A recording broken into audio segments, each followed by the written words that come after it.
Welcome to Creating Disney Magic with Lee Cockerell, lessons in leadership, management, and customer service. You can create magic too. I'm your host, Jody Mayberry, and of course, I'm here with Lee Cockerell, the retired executive vice president of Walt Disney World. Lee, I just got back from another trip to California, and it was delightful. Visited some Disney people, did some work down there, and went to Joshua Tree National Park again. What a great trip. Grief. How long were you out there? I was there 8 days, longest trip I've done in a while. Well, I thought you were going to be there a week. Huh? Good grief. Yeah, it was good. But I will say this time I did not get to visit Disneyland. But if I was going to visit Disneyland, I would call our friends at Magical Vacation Planner and say, all right, hook me up with the trip to Disneyland. I want the whole works, the hotel, the theme park tickets. I want it all. You can reach them at 407-442-2694. And don't forget they can book flights too. That can really be helpful if you don't want to mess around with any of that. All right, Lee, we have a listener question this episode, and I think this is a good one you've talked about before. We've been getting a lot of customer service questions, which is fitting. Lee wrote the book, The Customer Rules. This one is about having high standards of customer service accountability while trying to retain staff. Because we've heard this before, Lee, that sometimes it's so easy for other people to get jobs. It's kind of hard to keep them on when they can go anywhere and you're just having some trouble. So this person would like tips on creating a culture of member service and excellence in a collaborative way that gets people to buy in. So they've tried some other things. They've got a lot of part-time workers. They've increased pay for part-time, but they're just looking for other ways to get their staff to buy in on a culture of great customer service. Yeah. Well, I think maybe even since they wrote that some things have changed a bit in the economy, that jobs are not as easy to get. So it may be easier to keep people now, but like anything, if you do keep them, you still want them to feel good about being there and be happy and want to take care of the customer. And I think when you interview is to have a long conversation. Again, I keep going back to this. Don't just have a quick interview. Are you available? Can you work? Here's a schedule. Come on, let's go in. Talk another half an hour about excellence, what we are trying to do here, that we will make sure that you are trained, that here's what our standards are. You know, I told you years ago, Disney had a film you had to watch of the standards for having a job. If you couldn't meet those standards, you'd be better off just don't take the job, so we don't have to go through all of that. And probably today you're going to have to look more. It depends on the young workforce. There is an attitude out there that they want to do what they want to do in a way, but there's others that if you take your time recruiting, that you can find them. I think you've got to try to use other employees to maybe be in the interview too, to tell people how great it is working there, whatever the options are, whatever the kinds of perks you get if you do work here. And I think perks are good training, good development, learning the business, learning how to be great, learning what excellence looks like and means, that even if you don't stay with us forever, that when you go to another business, that's going to pay off and you're going to. I think a lot of kids just don't hear these things about long-term thinking about their careers. We know that people that work at Disney, when they get hired, we have these long conversations about excellence and performance and taking care of the customer and being great and creating magic. And we know that when they leave the company for some reason, that they get hired very quickly because they worked for Disney. The market knows that there's excellence there. And you got to, in your own company, create this kind of reputation where everybody in the community knows that you're only looking for really great people. You have great people. They're glad they're members of your organization, your club, and that they are referring people, that people want their kids to work there maybe in the summers or part-time on Saturdays and Sundays or other times. And it's like the college program at Disney. We get huge referrals from former college program people, from parents, from other people who've heard about it and want their kids to have that experience. And I think it's all a matter of taking the time to make sure people know what they're getting into and what how excellence at working at your organization is going to pay off for them. I've always talked about young people, anybody today wants to know if they go to work for a company, what's in it for them? Why should they come there? What's the positive reason? How's it going to pay off? And I think you got to sit down and think about those reasons that we're stable, we're a good company, we care about people, we treat people fairly, we'll help you when you got a problem, we're open-minded, we will train you, we'll develop you. When you're not doing a good job, you'll hear from us. When you are doing a good job, you're going to hear from us. You'll get a lot of appreciation, recognition, and encouragement. And the same old story, is when you go through that cycle with an interview and talking to a person, and it's probably way different than every other interview they've had or any place they've ever worked before. Their brain realizes that. So this sounds like a pretty good place and nice. Then you treat people respectfully. We always say you hire them right, you train them right, and you treat people right.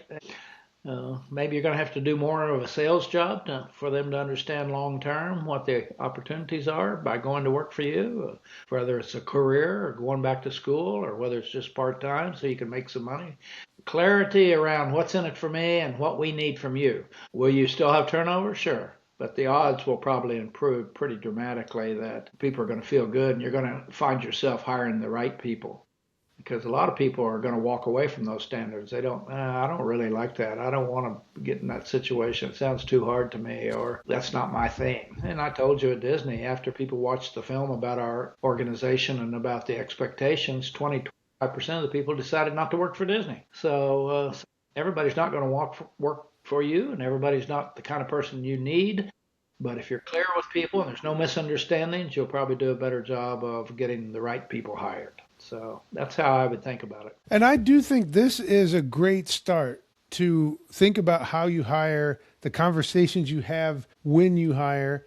Then there's a second part to this, Lee. I think that you already have people in place. I don't think you should have this conversation without first talking about how you hire and changing how you hire. So get that in order. And maybe we could do a whole episode about hiring. It's been a while since we've done that. But now, Lee, you've also got the team that's already in place. So how do you work on getting buy-in from the team that's in place when you're going to raise and or enforce higher standards in customer service? Well, I think it's like anything. If you're going to do it, you got to communicate it. You got to get everybody in a room and have a half a day together and have lunch and talk about, guys, we're going down a new path here. Competition's getting really rough. We got to upgrade our skills. We got to upgrade our performance. We got to upgrade our attitude.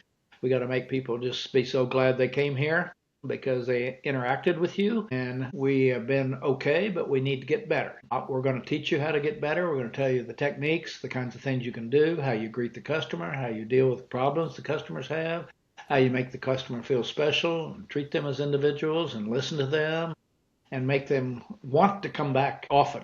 So we're going to have that session. It'll be a good work session. Some of you at the end, I might say to them, does anybody that feels like they can't really do this? Let's talk about it, and we can work on a way to ease you out and give you some time to go find another job. To be excellent, we're going to have to be straightforward. We're going to have to, as Mr. Marriott told me, the way you get excellence is training and enforcement. I'm going to tell you how we got to do it, and then we're going to make sure we hold you accountable to do it. And I hope you like that, and I hope you'll find that as an attractive because you're probably going to make more money, and we're going to have more responsibility, and we're not going to go out of business, and we're going to have the reputation of being the best in town, and you're going to get that on your resume. Those are the kind of things you can do. I'm going to get you so excited about, hey, I'm glad I'm here. And matter of fact, a lot of your employees will be thinking about time. We started talking about holding everybody accountable, because some people hold themselves accountable. Sometimes the boss doesn't hold people accountable and everybody else notices that. And so we got to be consistent, and it's not to be mean to anybody. It's just to be that we have a standard. We want to make sure the customers see that standard, they experience that standard, and we provide that standard. And that'll be the rules and regulations around working here. So I hope you all love it. I hope you stay here, and I hope you stay with us. And let me know if you got any ideas on how we can be better every day, because all of you know things I don't know, and be happy to listen to you. One of the things this reminds me of is the letter that you wrote about the perfect day for a guest at a Disney resort, which then I should mention became a course, Perfect Day for Your Customers, and then expanded and enhanced became a workshop that we do called How to Build a World-Class Customer Experience. So talk about that, Lee. What impact could coming up with an experience story for customers have on getting buy-in? Well, I think you and I have talked about it, and everybody in the world is talking about it more. That maybe the best way to reach people and to train people is storytelling, not just giving them facts, and to tell them a story. And so I was at Disney, and we're a big place, and we had 1,000 employees out there, cast members, and I was concerned that we weren't getting the full, complete buy-in from them or understanding of what we meant. What does great customer service look like? Well, that could mean anything to anybody. Everybody may see that as a different, depending on their background and their experience. And so I wrote this story about the perfect trip to Disney. And I started out about when the person, just wrote a story about a family. They called on the phone and how the operator greeted them and made them feel so good and listened to them. I went right all the way through the visit from the day they arrived at the resort, and we met them in the driveway and what the bellman said to them and greeted the children and made everybody happy. And then they went to the front desk, and the front desk was so personal and knew everything and paid attention to their children. And the children went over in the lobby and watched the little TV cartoons while mom and dad checked in and got to their room, and they used the phone to call for room service. And I just described every interaction with every cast member on a whole trip through Disney, from going out and getting on the bus to go to the parks, to arriving at the parks, to arriving at an attraction, to buying an ice cream cone, how the cast member interacted with you and paid attention and made you feel great, on, and up to when you went to bed that night, how the ride back from the parks was great on the bus, and the bus driver was telling good jokes and having fun. And the day, there was no glitches in the day. Everybody you ran into, we had the perfect script. And then we had that script because we wrote the story what it should be by position. And then we trained people to follow that script, just like you're in a movie or a show. You have a script, and here's how we do it. And if we follow this script, the guests are going to go, wow, that was just the perfect, because every interaction they had was well planned, it was well thought out, and it was implemented by the actors, which are the cast members. And we didn't leave a lot of room in there for people to just make up their own way. Like, there were some alternatives to what they could say and shouldn't say and could do and couldn't do, but generally it was a well-written script for a vacation that ended up being a production, and we're going to produce it, so we had to write the script, and we did. And then we used that story for each cast member to, when they read the story, they could understand where they fit in to creating the magic. And so storytelling is amazing. And I know every time I'm reading something, I remember the story. And if somebody would have just set me down and told me a bunch of facts, in fact, I just read the book 1919 about the Depression back in the 90s, and I knew about it. I kind of knew what had happened, but I read the book, and it was a story about how it happened, and what led up to it, and the decisions that were made, and the decisions that shouldn't have been made, and who did it, and who got hurt, and who did well. And the story, now I don't think about facts so much anymore. I know that I understand what happened. I don't just know facts around what happened, but I understand what led up to it because I read the story. And so I think more and more we're going to see this, how important this is to tell stories. And that document turned out to be a great training tool. And we think any company can write this and put their own story together and then use it as a training tool to teach everybody who enters the company, so that every day you're putting on the same performance. Same on Monday as you do on Friday. Because when we go back to see a hit movie, and the movie's always the same. And when you go for a good dinner and then you go back a month later and it's still great, that's what we're trying to get, is consistency and clarity around performing your role in the show. So that's how I think about it. Well, if that sounds interesting to you, go to cockerellstore.com. You'll find the course Perfect Day for Your Customers.